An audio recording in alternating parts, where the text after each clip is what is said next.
All right, today we're going to be talking about inverses that we're going to find graphically. In mathematics, the inverse of a function undoes another function.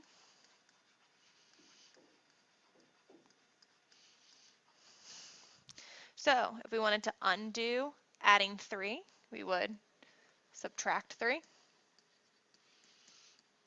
And if we wanted to undo divide by 2, we would multiply by 2.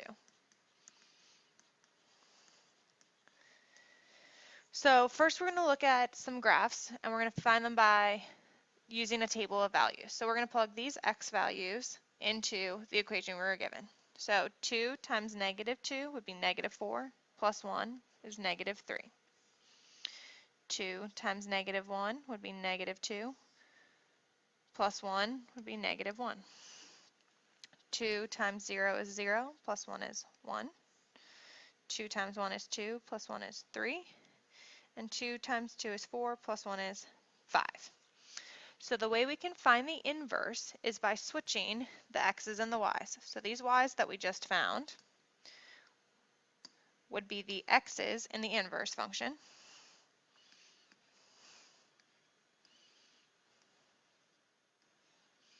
And then the y's would be the x's from the original function.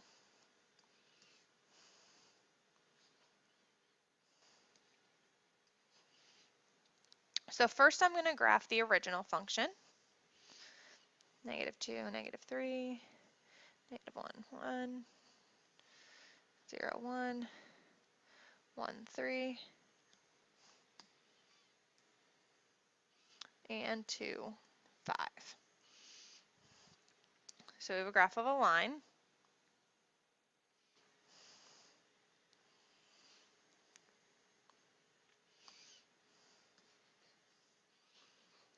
And then I'm going to graph the inverse in red.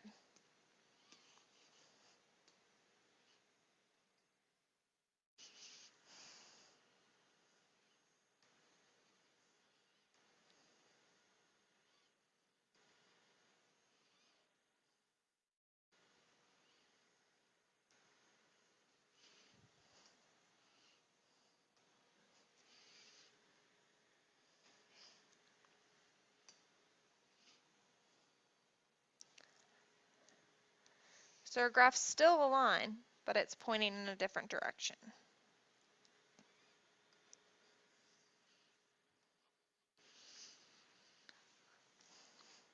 So let's look at another function. We're going to look at our quadratic parent graph. So we should know the original function pretty well at this point. I'm going to graph that one.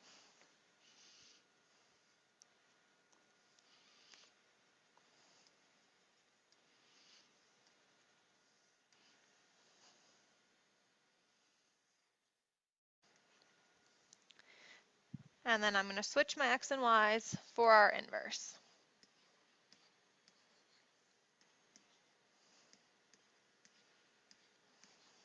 And graph that one.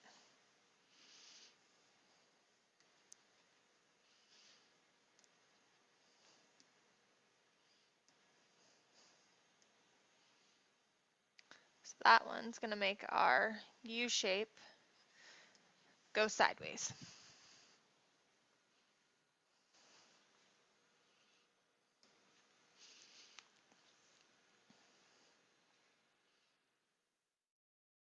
So to recap, once you have the original table, just switch the x's and the y's to get the inverse function. So let's review a definition that you should know from Algebra 1. Definition of a function: for every x, there is only one y. So for any x value, it can only be related to one y value. So if you recall from Algebra 1, we can look at a graph and determine if it's a function by the vertical line test. So let's look back at the two functions we drew. I should say 2x. My apologies. And see if they're a function.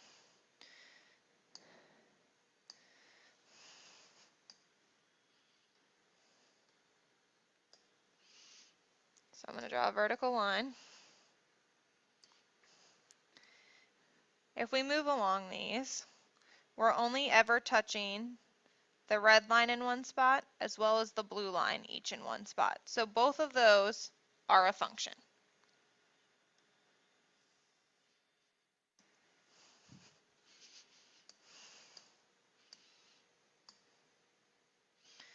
So yes, the original is a function, and yes, the inverse is a function. So let's look at the x squared graphs.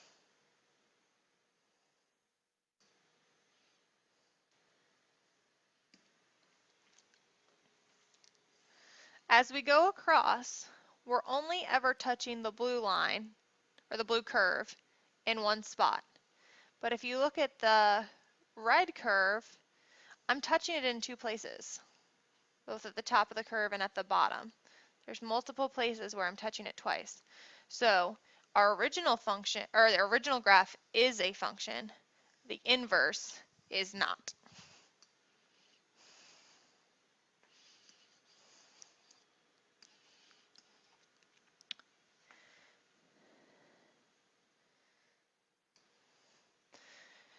So let's through x equals 2. So if we're choosing 2 points on this line,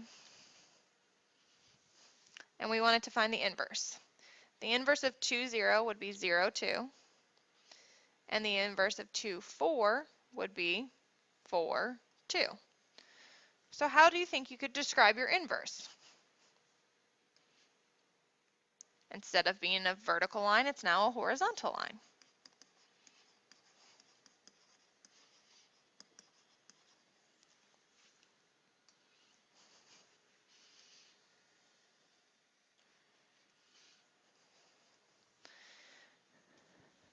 So this idea allowed mathematicians to decide that we could do a horizontal line test on a function, and then we could determine if the inverse is a function without even graphing it. So if we look back, we did a horizontal line test, and just look at the blue. If we did a horizontal line test on here, we would see that our black line touches the blue line, or blue curve, in more than one place. And by doing that, we could tell that the inverse was going to not be a function by testing the original with the horizontal line.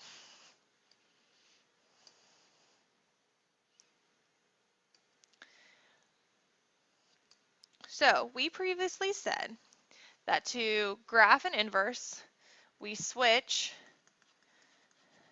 x and y.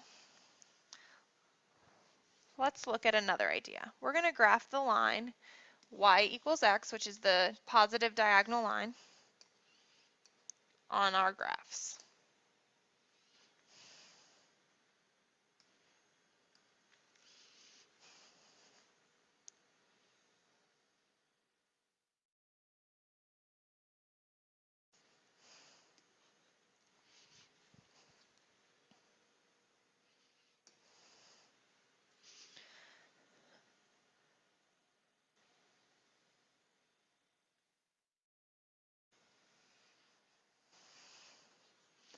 What do you notice about that line y equals x and the graphs that we drew for the original and the inverse previously?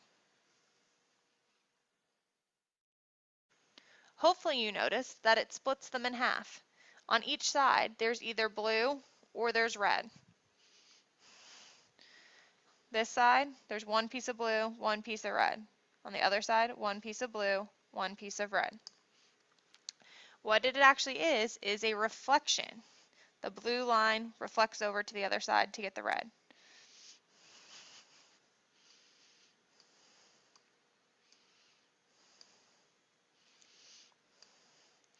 So the original is reflected over y equals x to get the inverse function,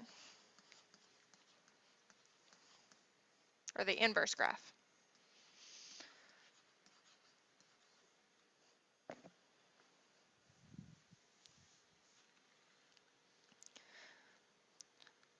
So let's look at a random shape. And the reason I have the shape on here twice is because I'm going to show you two different ways.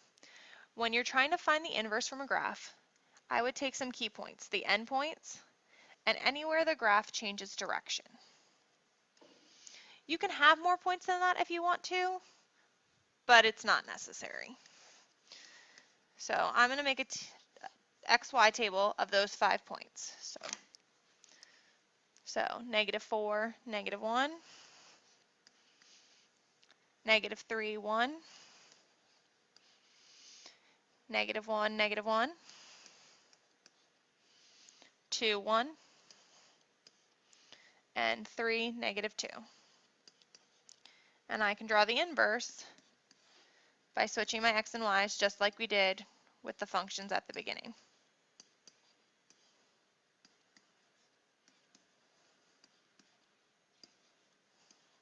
And graph these new points. Now some of you will be able to switch the x and y's in your head without writing them down, and that's fine.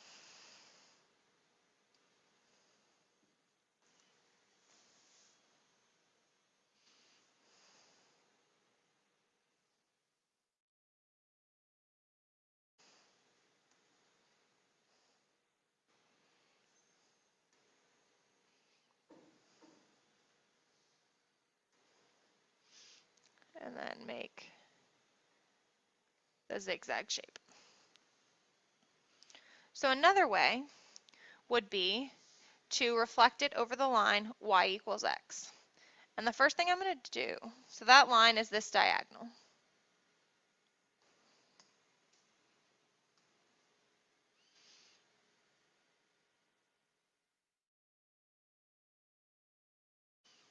Okay. And to make this easier to reflect, if I were you, I would turn your paper sideways so that diagonal is now going straight up and down. So we're going to take those same key points, the endpoints, and the places where it changes direction. And now I'm going to reflect them on the other side. This dot down here at the bottom was 1.5 boxes away from the green line, so I'm going to go 1/2 and 1 box on the other side. This one, because it's on the green line, will stay where it is. This one up here is 1.5 away, so I'm going to go 1/2 and 1 away.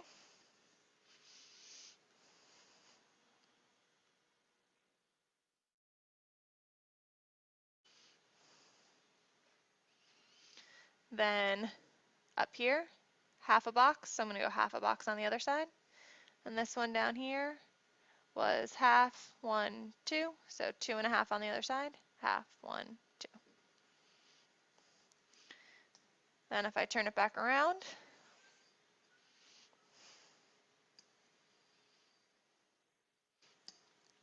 and connect my dots, I get